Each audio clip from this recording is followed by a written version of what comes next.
Yo boys, webcam is back. I'm sure you're happy about that. Today, let's talk about FIFA! Now of course, if you may not have noticed, FIFA 19 is how can I describe this? This is a bin.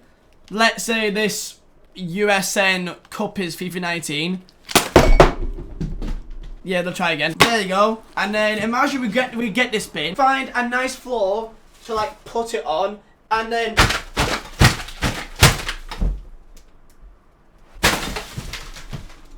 in the bin! Now, of course, this isn't particularly a bad thing. This happens every single year. You know, at the end of the cycle, the FIFA cycle, people don't really care anymore. Which, of course, for me as a content creator, because the way how I'll earn a living is from people watching my videos. If people don't care about FIFA 19, well then, people don't watch those videos. However, we are currently a couple of weeks off until FIFA 20 was released, and it's all happy and everyone's happy, and there's a demo and then there's early access and then it's brilliant, right? So we've got 1 month left until FIFA 20 is out. Wait, what do you mean there's like 5,000 videos on YouTube already on FIFA 20? What do you mean? Of course, as you probably have already seen, FIFA 20 is already out as a theory on YouTube. Tens and probably even like 100 content creators based on YouTube and Twitch has published videos on YouTube about Volta, about career mode and Ultimate Team or whatever there is, which kind of seems a bit, you know, like, yeah. Now, by the way, this isn't like a salty thing, like, oh my god, I'm not part of the game changes, I'm so like unhappy. It's more of a kind of like a, it just kind of ruins the hype of it, doesn't it? It really does. Like, if you played the beta, which so did I, like, it's kind of weird having like FIFA, like the new FIFA in like August. It kind of feels weird. I don't know why it's really a thing, considering you kind of don't have any real connection to EA. You can't really talk to them and give them feedback. It seems a bit odd, not gonna lie. And in the last few days, there's been a few YouTubers who's made videos which I kind of want to talk about, because of course FIFA 20 is on the way out right now. There's about a month left and everyone's excited, unless if you've already played the game and you already know what it's like anyway, like what you probably have achieved if you've played the beta, or if you've seen every single YouTuber's like Volta videos. I don't get why would you want to watch like a Volta like story mode video, because you are literally just ruining it for yourself if you actually want to do it. By the way, if you've done it, I'm not blaming you at all. I just say that I just don't know why. Maybe they don't want to watch, maybe they don't want to like actually play it at all, but it does seem kind of odd that why would you be watching it when it's like a month, when it's not even out yet, it's in like a month. It seems a bit like, seems a bit weird to kind of just ruin the entire thing for yourself, but maybe they don't care, so I guess it's their choice. Now, of course, you have probably already seen this video by Kurt. If you haven't, and the link is down below in the description to the entire thing. I'm going to play like a few bits here and there, give my thoughts on this, because it is very, very valid about specifically gameplay, and I agree with relatively a lot of what he says for the most part. So let's see what he really says in this. The general pace, tempo of the game. Initially, it was unplayable. It was unplayable. I don't just mean slow. Trust me, I don't just mean any regular slow. It was slower than even in real life. That's how slow it was. Luckily, we got an update midway through the day, and the game got a lot more quicker, a lot more bearable, a lot more responsive. Now, if you've seen my videos, then you would have seen that I complained about, you know, how kind of sluggish and heavy the gameplay feels, almost like when you dribble the ball, or when you get a first touch of the ball, it feels like you're just kind of second guessing yourself because you don't know what touch or what dribble you're gonna get. Sometimes it can be a good touch because it's so inconsistent at times. So I agree with this. Of course, he says that apparently gets better throughout the day. Then maybe I may be playing a better version of it on demo, or for whatever beta it was. Maybe I played a different version of it, because when I played the beta, I played Ultimate Team. And of course, you can't please everyone, but I feel like for Ultimate Team, as it's like kind of arcade kind of mode, I think it will make more sense for that one to be a bit more arcadey, and then career mode to be a bit more realistic and slow. I think that would make more sense, but maybe that's just me. It's a little bit better than 19 overall, right? But if you're gonna nerf skill moves, rightfully so, which we'll get into in a bit, and if you're gonna make manual jogging, like I told you, very good, which is rightfully so, I have no issues with it being like that, but then you're gonna have to make the dribbling the best it can possibly be. And obviously, if you can dribble, if you can turn, you can counter dropback and stuff. Like, I was pushing for dropback to get removed, guys. I wanted completely out of the game. I don't know why. I get why it is in the game, obviously, because teams do it in real life. But it's a video game. This is what I mean by you can't replicate everything like real life. If it's something that's detrimental to the game, kick it out. So of course he mentions things like this throughout the entire video, so if you're interested in like a full gameplay sort of review on it, I would highly recommend this kind of video because I think it's really good.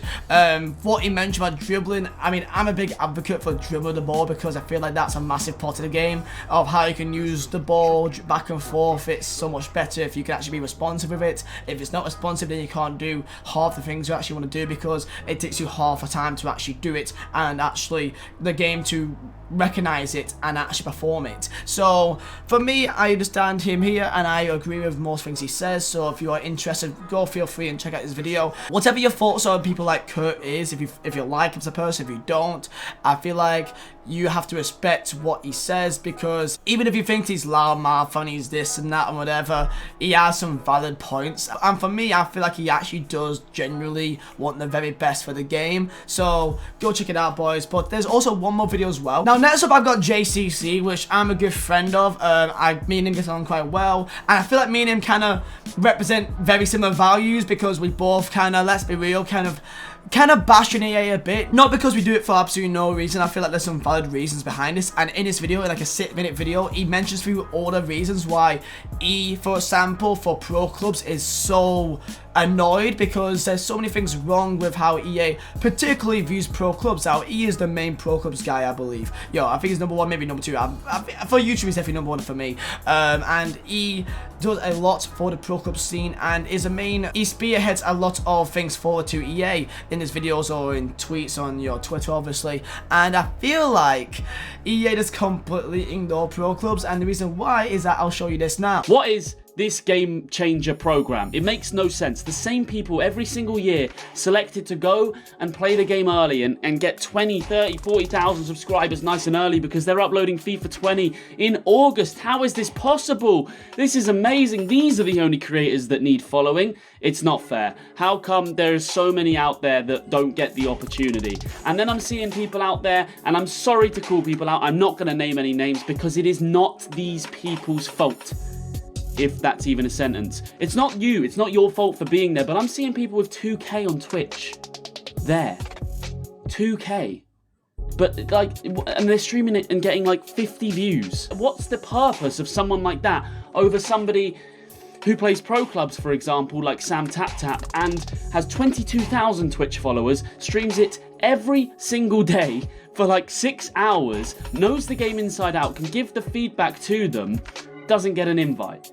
But Ultimate Team YouTuber number 6,000 gets an invite and has a real small audience. It makes no sense. I don't understand. I can only assume it's to fill a quota. We as Pro Clubs channel and Pro Clubs community have nobody there representing us, but there's like 7,000 Ultimate Team people there. You don't need that many people. So we're going to be riddled with bugs until December once again in this game mode because there's been no period before the game drops where we get it tested by seasoned Pro Clubs players, site owners, anybody who understands the game mode has not had a chance to fully touch it. Only the beta, and then when it comes to the beta, we're not allowed to talk about it, otherwise everything gets striked. I mean, what the f is going on? Now again, whatever your thoughts are of, I guess, people like me and him that I guess you may say bash EA, but it's more of a exposing problems about the game because this is real things now. Because pro clubs, again, is a massive part of FIFA. For him, it's his entire channel, and again, there's no one there to represent pro clubs. There's literally, look it up, there's no pro clubs guys at the events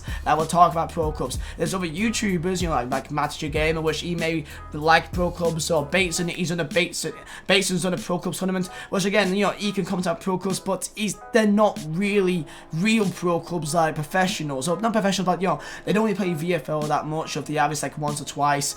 It's not like to the level of people like JCC that's played over 2,000 games on pro clubs, or even more people like that.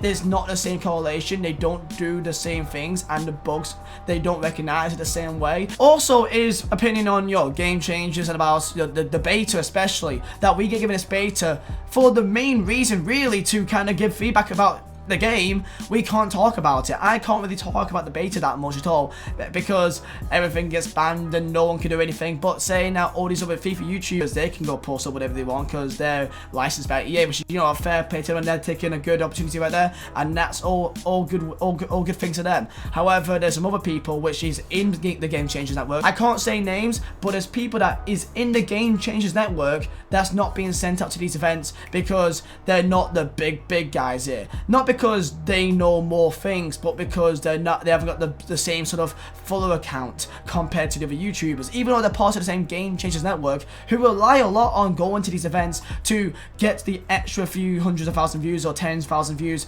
on their videos because they're the first ones that can do it. No, they're again held at a disadvantage, and as Game Changers, which they should be, to try and help the game because it's in the name and change the game, they don't give it a chance, which kind of defeats the purpose of being it in the first place. I don't know, man, it feels like one massive sort of like inner kind of group, and it's kind of like if you're not in that group, then everyone else is massively disadvantaged because of it, which I feel like is a bit wrong. But it's not even about that, it's really about a massive feature of pro clubs, which by the way, EA's actually done things towards it. They've even addressed pro clubs in their new features, but yet they don't have a single YouTuber or streamer there that even really plays pro clubs, that actually really does represent the community. It makes no sense to me. Also, JCC, I do apologise about me pausing in your face here. Sorry about that one, pal. At the end of the day, no one can give their real thoughts about FIFA 20 until we've actually got our hands onto it. I'm hopeful for career mode, I'm hopeful for Ultimate Team. Pro clubs are not that much, to be fair, because I just don't think there's much going on with it, really. Gameplay, let's just hope for the best for that one as well. Let me know your thoughts down below in the comments, because there's not much I can really do about FIFA 19. All we can really do now is talk about FIFA 20 and the next step towards that. That's why I'm doing this video. So, let me know your thoughts, boys. If you think I'm wrong, please tell me. So, thank you guys for watching. My name is Vizeh. I'll see you next time.